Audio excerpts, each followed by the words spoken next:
Muy buenas noches, tengan todos ustedes bienvenidos una vez más a su programa Teoría del Caso, un caso médico narrado por un experto. Yo soy Abraham Dávila y estamos transmitiendo completamente en vivo a través de Zoom y simultáneamente a través de Facebook Live de Yo Soy Médico 17, a quien siempre agradezco que nos facilite su plataforma para llegar a más profesionales de la salud. Si usted es jefe de enseñanza de un hospital público o privado, requiere una de nuestras pláticas de aspectos médicos legales, no dude en contactarnos. Solamente tiene que enviar un correo solicitándolo a atención.mlc@gmail.com, atención sin acento.mlc@gmail.com, y con mucho gusto la agendamos especialmente para usted, para su grupo médico, su colegio médico. Lo hacemos con mucho gusto. Yo les recuerdo que esta plática quedará grabada y estará disponible para todos ustedes para que la puedan volver a ver, compartir si se perdieron de algo en el canal de YouTube de Medical Legal Center. Entran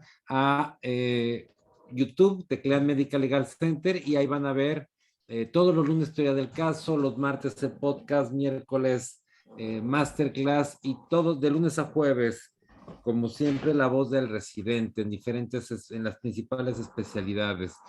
También les recuerdo que si quieren saber el programa, nuestros contenidos de lunes, martes, miércoles y la voz de residente, no dude en entrar a nuestros medios de información, que es Facebook, Twitter e Instagram. Teclean Medical Legal Center, ahí encuentran el programa, o La Voz del Residente, y también encuentran ahí el programa. También les recuerdo que todas las preguntas hay que hacerlas únicamente por el icono de preguntas y respuestas, no por el de chat, porque el de chat sí, todavía me encuentro muy buenas preguntas que no elaboramos porque no fueron canalizadas en el botón correspondiente, que es en el de preguntas y respuestas.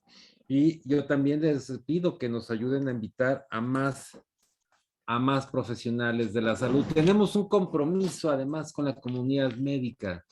Eh, Como ustedes saben, la semana antepasada falleció Luis Fernando, un médico pasante de la Escuela de Medicina de la Universidad Autónoma de Guadalajara, en las inmediaciones con Zacatecas. De eso se trató nuestro podcast pasado del martes, que está disponible en YouTube también y en Spotify. Y tenemos un compromiso con la comunidad médica, y es que no vamos a dejar de recordar este caso contando los días. Hoy es el día 7 y no dejaremos de contar los días que pasan hasta que la autoridad encuentre al menos al responsable. Es un compromiso que tenemos con la comunidad médica, y cada programa que tengamos de Medical Legal Center, ya sea de La Voz del Residente, Teoría del Caso, Masterclass, haremos referencia a Luis Fernando, que en paz descanse.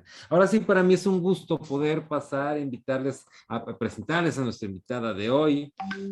Ella es la doctora Rosalía Elvira Hernández Díaz, es especialista en ginecología y obstetricia, también en medicina crítica en obstetricia, y cuenta con un diplomado en alta gerencia de salud materna. Es miembro del Colegio de Ginecología y Obstetricia de Mazatlán. Es encargada del servicio de ginecología del Hospital General de Zona número 3 de Mazatlán, Sinaloa, y nos salvará de un gran caso, sepsis en obstetricia, desmaternalizando paradigmas. ¡Wow! ¡Qué tema! ¿Qué título, doctora Rosalía Elvira? Primero, muchas gracias por aceptar. Muy buenas noches. Muy buenas noches, muchas gracias a ustedes por su invitación. Un tema sumamente interesante el que nos atañe el día de hoy, ¿verdad?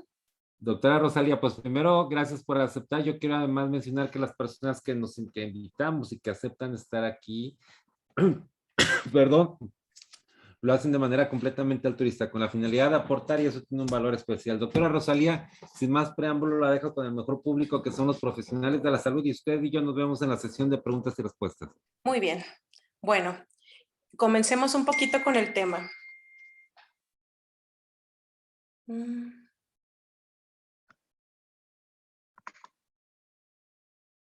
Bueno, agradezco de antemano la presentación, ya todo el preámbulo ya se mencionó anteriormente. Si quieren identificarme, yo soy la de rojo de atrás de su foto, ¿no?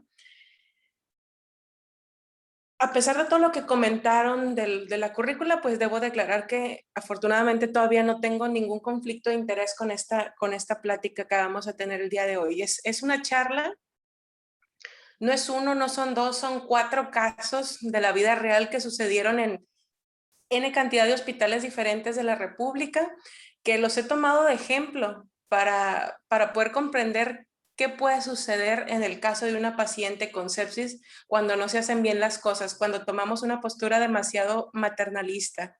Los objetivos de esta plática, pues primero que nada es establecer un contexto epidemiológico, saber dónde nos encontramos situados en cuanto a números.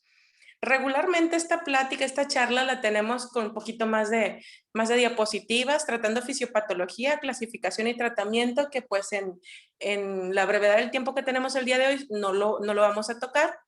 Vamos a platicar sobre los casos clínicos que les comento y establecer un par de conclusiones respecto al qué podemos mejorar. Bueno, inicio mi plática con esta diapositiva porque desafortunadamente todavía hoy en el 2021 el brindar una atención adecuada a una paciente embarazada o puérpera críticamente enferma no es más que esta foto que les pongo, que es la imagen de la pelea campal de Rocky contra Apolo, y Rocky siendo el ginecólogo, si ustedes quieren, y Apolo siendo el médico intensivista, en los cuales los dos son muy, muy buenos, pero desafortunadamente el no ponerse de acuerdo, a veces pudiéramos terminar en una batalla campal y teniendo repercusiones bastante importantes en la salud y en la mortalidad y en las secuelas que pueda presentar nuestra paciente, ¿no? Hablando un poquito del contexto epidemiológico, actualmente nos encontramos en la semana 26 y si ustedes ven a lo mejor la diapositiva dirán, bueno, ¿cuál es el problema con la sepsis en nuestro país? Y solamente son 11 casos. Pero si ustedes revisan esta misma diapositiva, el número de casos de muerte materna por sepsis reales en la diapositiva, si se van un poquito más arriba a las líneas que son color salmón, se darán cuenta que no son esos 11 casos nada más, sino los 149 casos que se presentan por COVID con virus identificado, más los 18 que no se identificó virus en la paciente. Entonces, si sumamos el total, resulta que en realidad la sepsis viral o bacteriana o simplemente micótica pudiera contar inclusive hasta por el 40% de los casos de muerte materna en nuestro país. Entonces es una situación bien difícil y bien grave porque de haber tenido en años pasados muertes maternas por hemorragia o por preeclampsia, del año 2020 y parte del año actual, la primera causa por la que se mueren nuestras pacientes en México es por un proceso infeccioso agudo y sus complicaciones. Entonces, vamos empezando, son 4 casos. El primer caso lo titulamos "Solo era una infección urinaria". Bueno, este caso se presentó en un hospital con una paciente de 24 años con 18 semanas de gestación. La paciente se presenta en el área de urgencias con dolor lumbar, fiebre, disuria, poliaquiuria. Para nosotros, pues prácticamente sería una paciente que llega por una infección de vías urinarias común y corriente al hospital con datos con fiebre, ¿no? Entonces, pues esta paciente, al tener fiebre, se hospitaliza, se inicia el protocolo, se toman laboratorios. Gracias a Dios estaba en un hospital donde había del R1 al 4, entonces pues el R de mayor jerarquía en la guardia decide, le toman sus laboratorios completos. A pesar de que la paciente continúa los días con deterioro clínico, en los 21 días que tuvo esta paciente hospitalizada en el área de ginecología y obstetricia, todos los días tuvo ceftriaxona. ¿Cuán mal estaba la paciente? Que uno caminaba por los pasillos del hospital y escuchabas gritos, uno pensaba que estaban en la topo, pero no, era esta paciente gritando de dolor. Y hubo quien dijo, no, pues vamos a solicitar interconsulta clínica del dolor, inclusive clínica del dolor le pone fentanil a la paciente. Hubo quien dijo, la paciente trae un trastorno emocional muy importante, está loca, no sé, vamos a pedir interconsulta psiquiatría. Y así lo fue, ¿no? Tuvo interconsultas de clínica del dolor, de psiquiatría. Pero otro residente en otra guardia decide tomarle laboratorios completos y se dan cuenta que tiene pues falla hepática, falla renal, trombocitopenia, leucocitosis. Le toman una gasometría y la paciente sale con un lactato de 12. Entonces, a pesar de todo esto que les estoy comentando, que ya son datos bien graves de falla multiorgánica en esta paciente, Se solicita una interconsulta a la unidad de cuidados intensivos y qué bueno, pero el motivo de la interconsulta ni siquiera fue el diagnóstico que ya muchos de ustedes sospechan. El motivo de la interconsulta, que es la vieja confiable, fue para manejo multidisciplinario, todavía en este punto sin poder establecer por parte de ese servicio el diagnóstico real de la paciente. Entonces, pues evidentemente con todo lo que les estoy contando, la paciente ingresa a la unidad de cuidados intensivos con un embarazo de 21 semanas, oligohidramnio secundario, choque séptico con punto de partida renal. Esta paciente tenía un absceso renal. Desafortunadamente para la sesión del día de hoy no tengo yo la tomografía de esa paciente, pero esa paciente, el proceso infeccioso era tan grave que tenía repercusión en la columna lumbar. La paciente tenía dolor, sí, porque ya había osteolisis en esa paciente del compromiso tan importante del absceso renal que esta paciente tuvo. Entonces, ¿qué se requirió en este caso? Después de 21 días de ceftriaxona, que es lo mismo que nada en piso, esta paciente requirió escalamiento antimicrobiano. Se le puso un catéter venoso central, se iniciaron vasopresores, evidentemente esta paciente estuvo bajo sedación, se intubó, a la paciente se le realizó nefrectomía, estuvo varios días intubadas. Desafortunadamente, pues evidentemente con todo el compromiso multiorgánico esta paciente, el embarazo no pudo continuar por el estado de la paciente y por la imposibilidad que tenía para poder flexionar las extremidades por todo el problema que ella tenía, se decidió interrumpir el embarazo vía abdominal y desafortunadamente pues esta paciente que tuvo una intubación prolongada pues también requirió traqueostomía a la larga. Entonces, para no ser más largo este primer caso porque son 4, pues la paciente sí sobrevivió afortunadamente.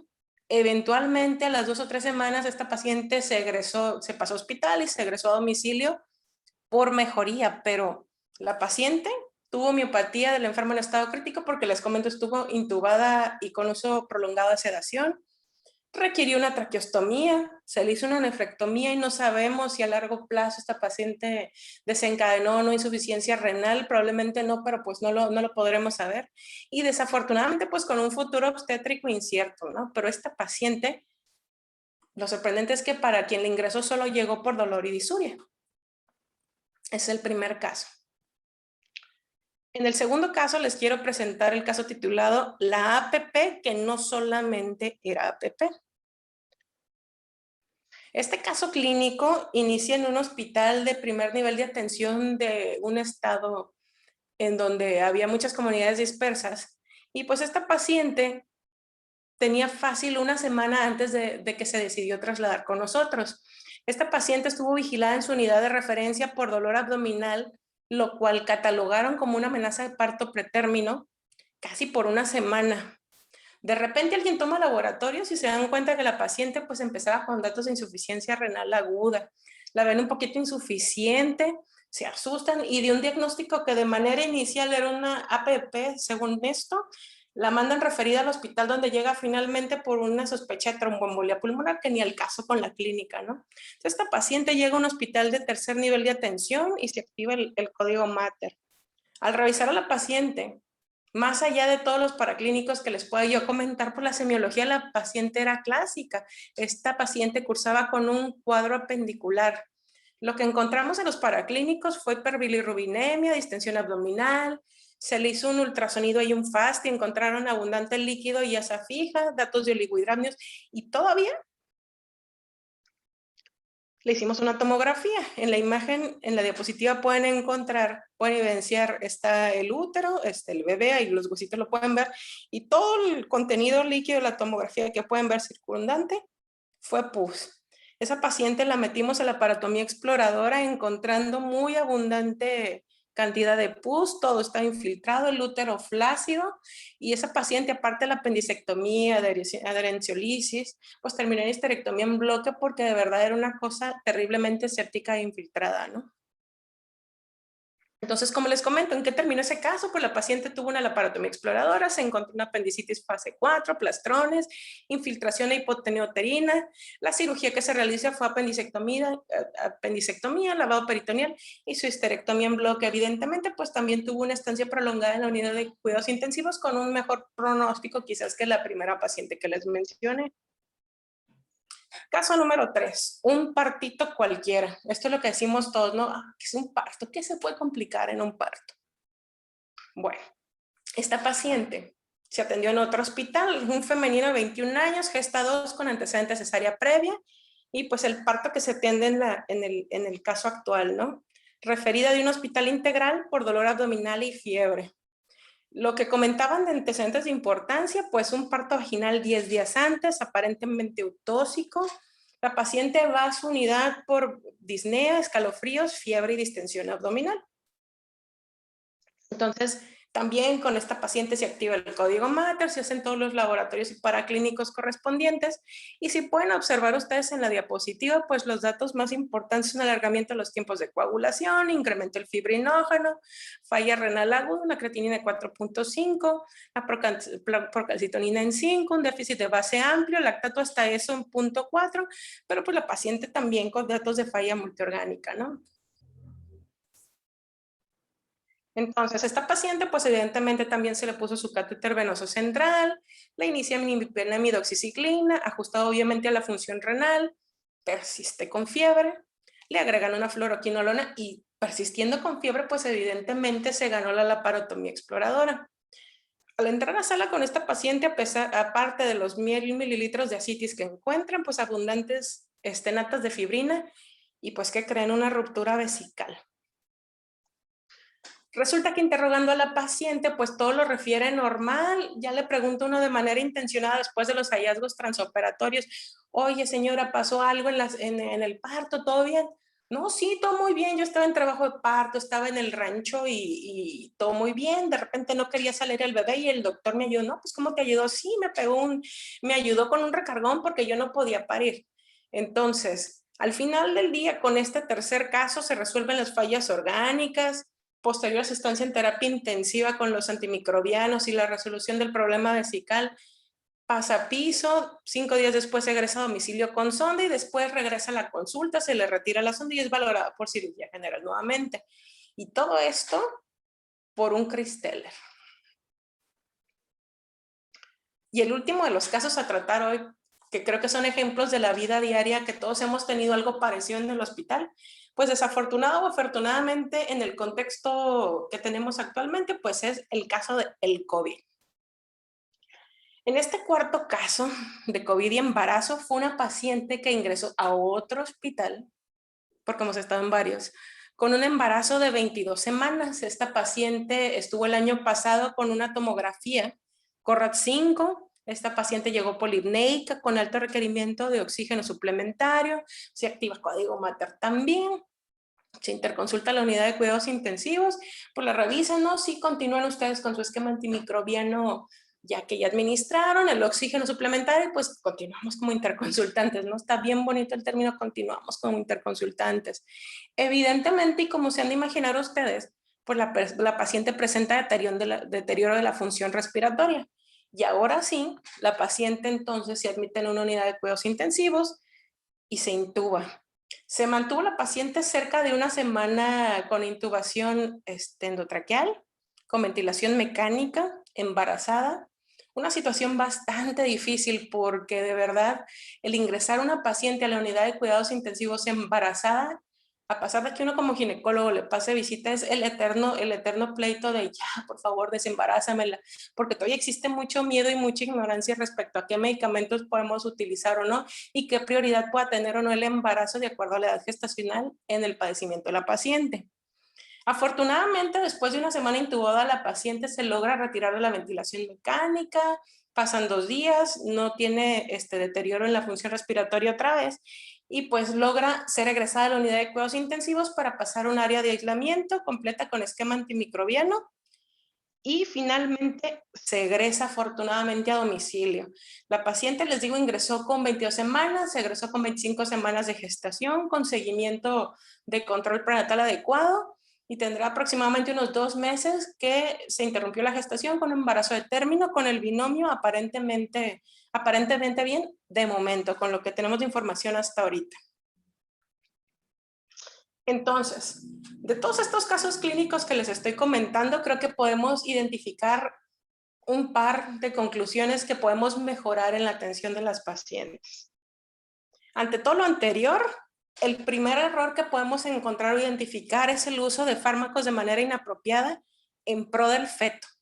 En el caso de la paciente con el absceso renal, la verdad es que cefalosporina por 21 días, pues no tenía, y con deterioro clínico de la paciente, la verdad es que no tenía ninguna indicación. Obviamente, nosotros tenemos que evaluar el potencial teratogénico de los antibióticos y los distintos fármacos que empleamos con los pacientes. Sin embargo, tenemos que recordar que en primer término las decisiones que tomemos del tratamiento de nuestros pacientes tendrán que ser enfocadas en la madre. En segundo término, con el feto. Entonces tendremos que tener una evaluación bien minuciosa respecto al riesgo-beneficio sobre la salud materna y fetal del tratamiento que estamos llevando, en este caso sepsis, ¿no? Pero no es el único caso en el que aplica. Hemos tenido casos, por ejemplo, en aquellos códigos mater activados por preeclampsia, que no es raro ver, que pasa una visita y oye, le pregunto a uno al residente, oye hijo, ¿y por qué esta paciente que llegó con 200 sobre 120 TA tiene tratamiento solamente con metildopa? Y que te responda, no, es que pues la paciente continúa embarazada, tiene 30 semanas, realmente no es, ¿cómo les explicaré?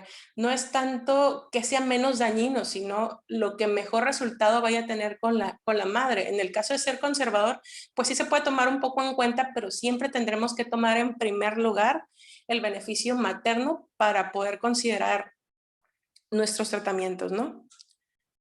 Segundo punto, como dice la diapositiva, I doesn't see what mine doesn't know.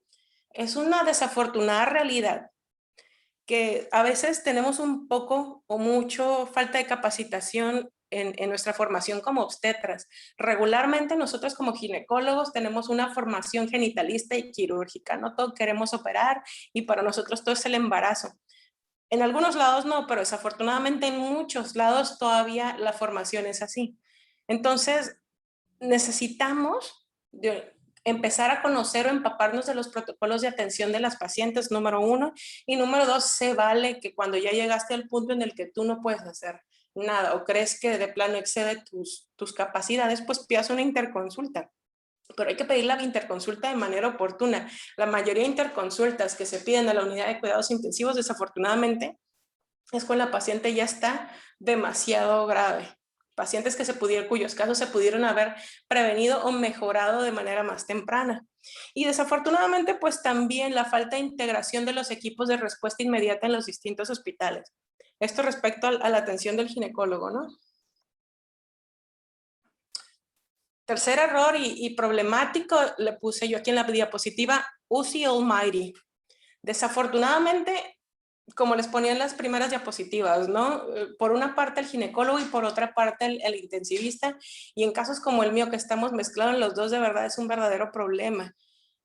No quiero decir que todos, pero en muchos casos, desafortunadamente, cuando uno presenta como obstetra interconsulta a la unidad de cuidados intensivos, tiende a subestimarse de manera importante los casos. Recordemos que la paciente embarazada o puérpera es una paciente potencialmente recuperable, en la cual el tratamiento oportuno puede tener repercusiones muy importantes en la sobrevida y también en la discapacidad que pueda quedar, o secuela que le pueda quedar a la paciente, como fue el caso de la paciente con absceso, ¿no?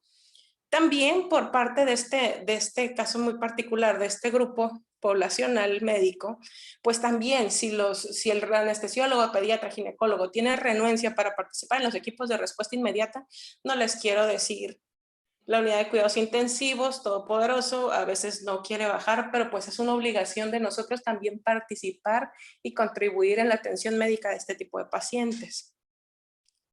Hay una sobrecarga impresionante de trabajo. Yo creo que para México en general el intensivista nunca había sido tan importante como del 2020 a la fecha, ¿no? Y se pudo identificar evidentemente que hay una sobrecarga laboral y una imperativa necesidad de formación y de egreso de muchos más médicos intensivistas para el grueso de la República Mexicana, ¿no? Un problema y un conflicto que se tiene frecuentemente es la intubación. En este caso de la paciente con COVID, de verdad la paciente, gracias a Dios, ha salido viva, ¿no? Pero cuesta mucho trabajo comprender y hacer entender que la paciente, si se tiene que intubar, se tiene que intubar, después averiguas, después te encargas del binomio, ojalá tenga sobrevida, pero si la paciente tiene falla respiratoria y no la intubas, no solamente se te puede morir el feto, sino también se te va a morir la mamá. Entonces, creo que ya esta es la última diapositiva, pero creo que el fin último de toda esta charla es recordarles qué cosa puede salir mal por subestimación, soberbia, mala praxis, como ustedes le quieran llamar, pero creo que la solución o la mejoría en la atención de este tipo de pacientes y de todas las emergencias obstétricas o pacientes obstétricas críticamente enfermas radica en el conocimiento y establecimiento de los equipos de respuesta inmediata y respeto al código Mater en los distintos hospitales de nuestra república. Recordemos, el desconocimiento de la norma o en este caso el lineamiento técnico no nos exime de la responsabilidad de respetarlo y de llevarlo a cabo. Entonces, pues creo que para finalizar esta charla, la invitación radicaría realmente en, evidentemente, leer, conocer este lineamiento técnico del código Mater, equipo de respuesta inmediata y triage obstétrico, que está vigente en nuestro país. Creo que eso es todo por mi parte. No sé si hay alguna pregunta. Pues muchas gracias. Muchas gracias, doctora. Sí, seguramente va a haber preguntas. Yo quisiera, estamos viendo también en Facebook. A ver, doctora, yo quiero hacerle alguna pregunta. Si nos ayudaría a dejar de compartir la pantalla para poder estar usted y yo. A ver, vamos a ver. A ver, doctora, también un tema que vale la pena destacar, y bueno, yo lo veo cuando tenemos casos, el desconocimiento también de la norma oficial mexicana 007 de la atención de la mujer durante el embarazo, parto, puerperio. Hay un sinnúmero de médicos que hoy en día atienden casos de obstetricia que nunca han leído la norma. ¿Usted qué opina? Sí, desafortunadamente, yo creo que cuando vamos a la escuela de medicina nos enseñan a revisar el texto, a ir explorando el paciente, pero desafortunadamente nadie nos enseña dos cosas fundamentales de la práctica médica ya cuando sales egresado. Una, a cobrar y dos, a respetar, las normas vigentes en nuestro país. En realidad son pocos los que conocen o conocemos la normatividad actualizada de cada una de las patologías en nuestro país. Sí, uno de los temas que me encuentro es particularmente en los casos de donde hay una hipoxia de un bebé, en donde lo primero que checa la autoridad es si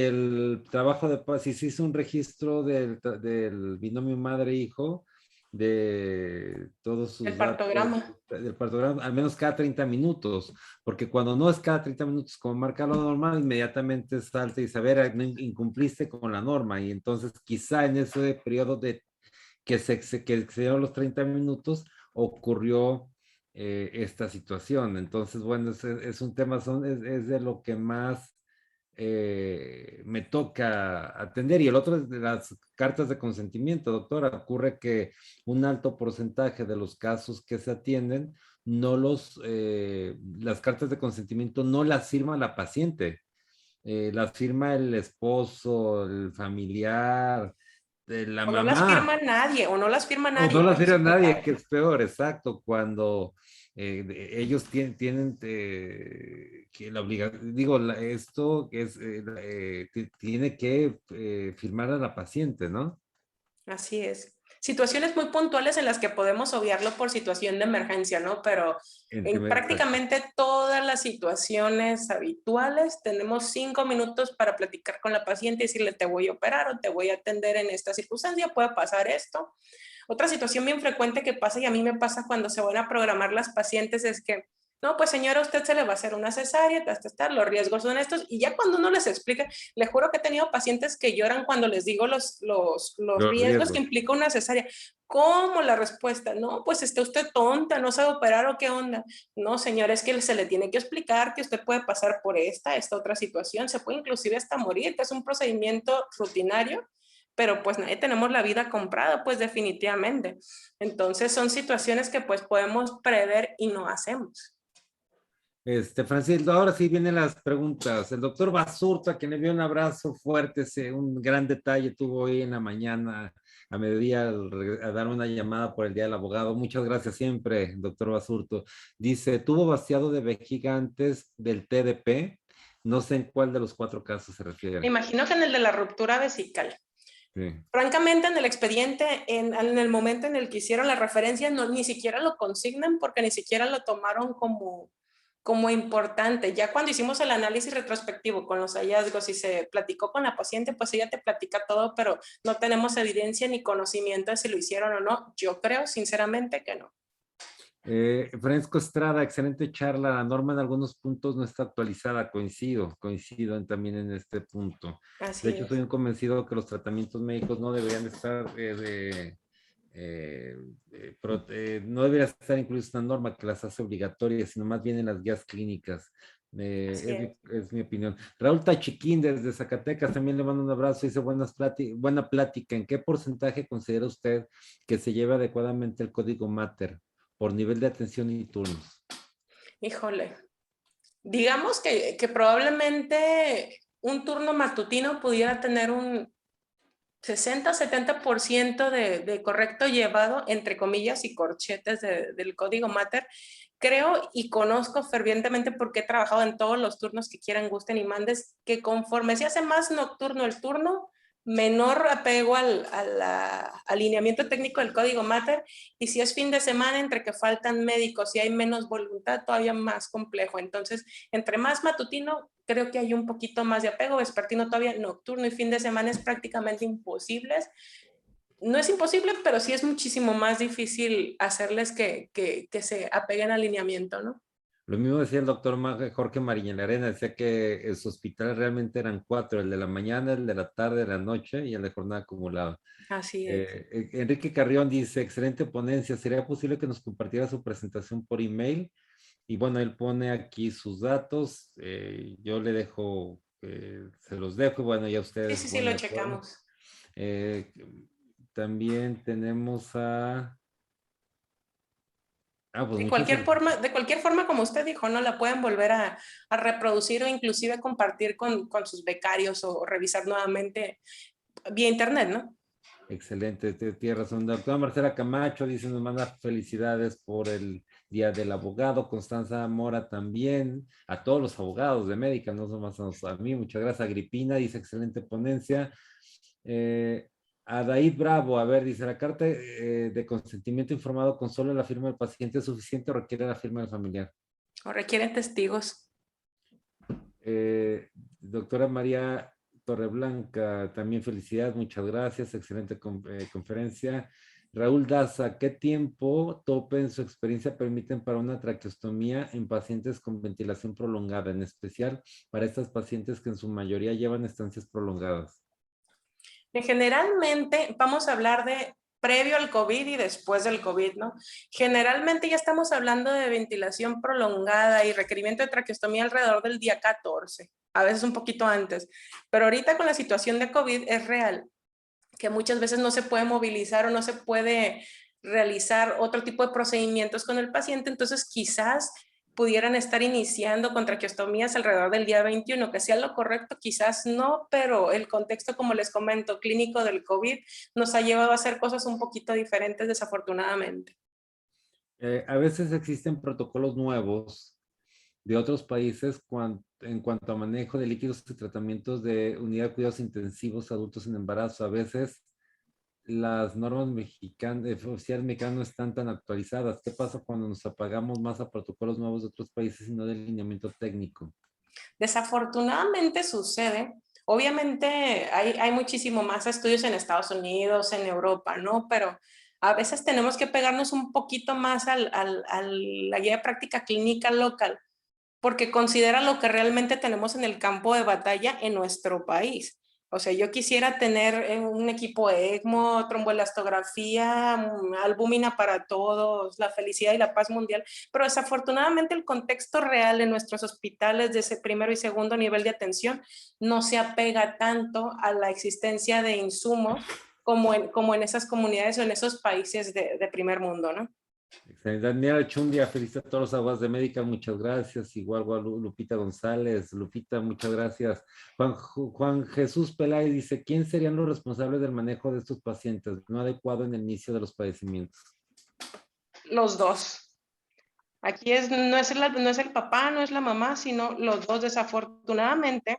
Y repito el contexto del COVID, ¿no? Porque yo creo que es lo que más nos está pegando ahorita. Regularmente el pleito es, bueno, tiene problema respiratorio, ¿quién la va a ver? Oye, pero está embarazada, la va a ver el ginecólogo. No, pero yo no le sé al pulmón, la va a ver el internista. En una situación de este tipo, a considerar en este tipo, pues realmente somos equipos multidisciplinarios, ¿no? Cada quien maneja lo que conoce y de manera conjunta se debiera establecer el mejor tratamiento para la mamá y de ser posible para el binomio, para el feto, ¿no? Excelente. La doctora Elizabeth López, a quien envío un saludo, ella está en Aguascalientes, dice, es muy subestimada la obstetricia. A veces trabajamos en lugares con poca capacidad resolutiva porque parece un parto cesárea muy tranquila, pero pues eso no ocurre. Usted lo dijo, pareciera que puede pasar en un parto, pero pueden pasar muchas cosas. Armando Robles, ¿qué competencia tenía el personal de salud quien atendió el caso de apendicitis? En el primer hospital, en el primer nivel de atención donde se atendió, sí fue un ginecólogo el que revisó a la paciente. Ya acá cuando se traslada a la paciente, pues se activa el equipo de respuesta inmediata y ya estuvo ya un cirujano, el intensivista, los ginecólogos, ya fue un equipo un poquito más grande, ¿no? Teodula dice, gracias por su plática, fue un placer escucharle por presentar esos casos clínicos bastante reales y que se presentan por descuido e ignorancia, y a Así veces es. con mayor frecuencia que la deseable. Jorge Flores, felicidades por el Día del Abogado, muy cierto que también debemos hacer un buen binomio entre los servicios de medicina interna, terapia y obstetricia. Felicidades y excelente ponencia. ¿Qué tipo de hospital se atendió a la paciente con APP? El primer hospital fue un hospital de primer nivel de atención. Ya en su traslado llegó al tercer nivel de atención. Arlene Quintero, una gran verdad, dice, hasta las guías de práctica clínica del CENETEC no están actualizadas. Bueno, Eso es ya cierto. lamentablemente sí. Pero algo que María, sí tendremos que considerar, licenciado, es que tal vez no sea lo mejor, pero sí es lo mínimo básico indispensable que la ley nos requisita para la evaluación de nuestros problemas con las pacientes, ¿no? Teodula Saavedra, felicidades a todos los abogados de Medical por su apoyo y profesionalismo. Muchas gracias, Teodula, siempre un abrazo. Adolfo Pozos, verdades y mitos de los hospitales. Excelente Saludos, Adolfo plática. Pozos, maestro. Ahí está. Fernando Barrero también, muchas gracias, nos felicita. Gabriela Ortiz me envió un mensaje muy bonito lo leí, doctora Graciela, los leo.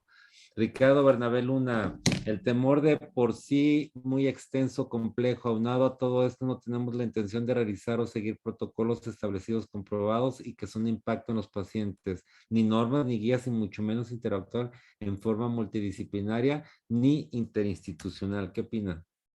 Completamente cierto. Desafortunadamente, ante una situación difícil con las pacientes, ya no quiere verla uno, no la quiere ver el otro, al momento de quererla trasladar a un nivel con mayor competencia de atención, tampoco te la quieren recibir. Entonces, al final, todas estas malas actitudes con las pacientes y falta de corazón, porque es la única manera que yo puedo mirarlo, repercute en la paciente y en la vida y secuelas de la misma.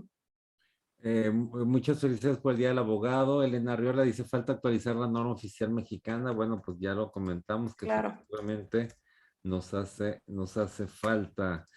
Tengo por aquí también muchas felicitaciones, doctora. Ay, gracias. Muchas felicitaciones.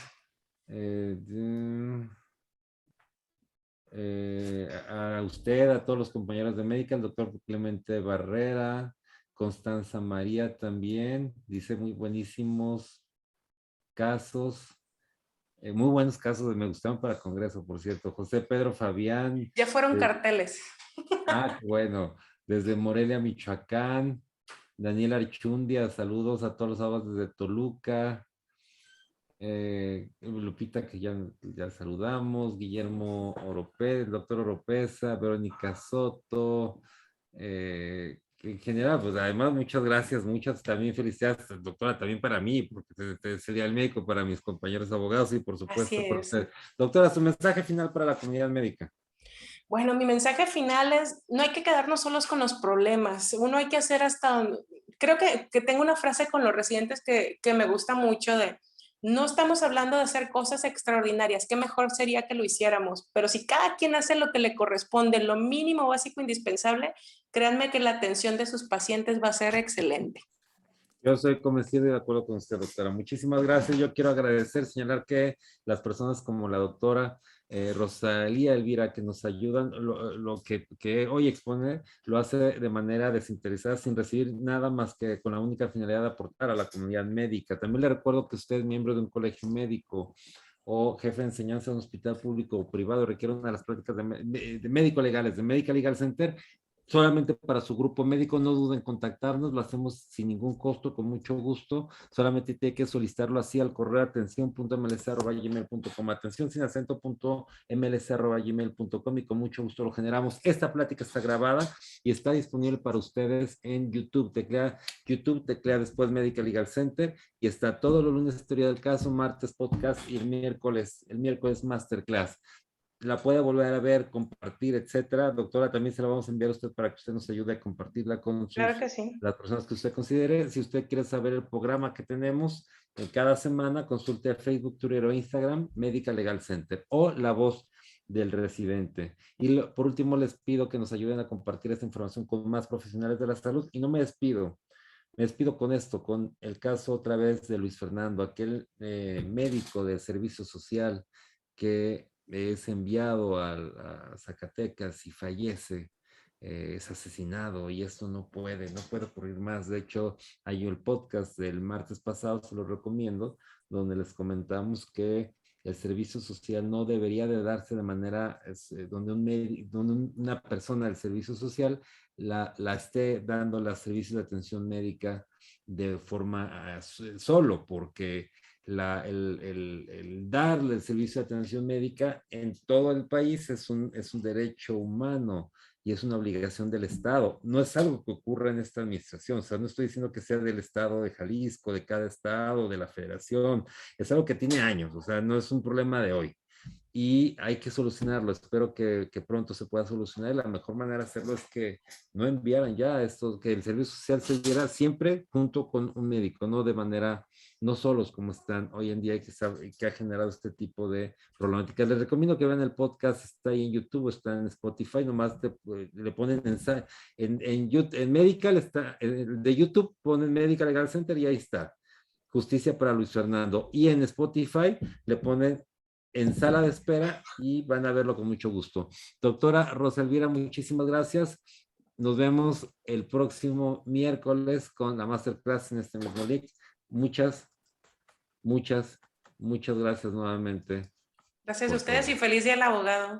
Muchas gracias. Gracias a todos por todas sus felicitaciones. Las disfruté mucho y se los agradezco. Es un honor y un compromiso poder defender a la comunidad, al personal de salud. Muchas gracias.